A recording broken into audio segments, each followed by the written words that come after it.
Si drejtuese ekzekutive e Partisë së Punës së Shqipërisë, një organizatë që historikisht ka vënë në themel të filozofisë së saj shtetformuese, parimet e përgjegjësisë publike,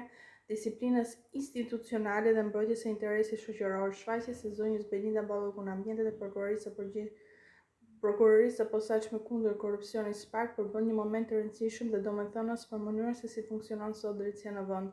Ky veprim nënvizon se procesi i llogaridhënies mbetet një shtyllë themelore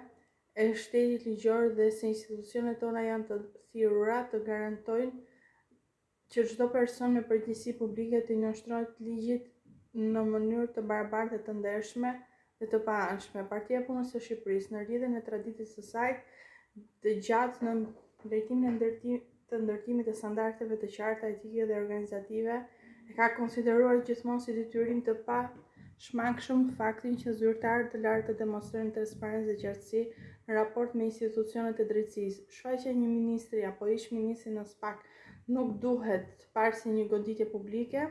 as si një spektakël mediatik, por si një rezultat i një procesi ligjor që kërkon të sqarohet dhe të përmbushet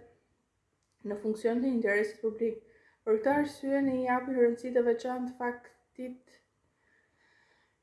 që institucioni i drejtësisë të veprojë pa ndikime të jashtme dhe me profesionalizëm të plotë, duke u ndërvarur vetëm nga faktet dhe provat. Në këtë kuadër, theksojmë se çdo hetim dhe një figure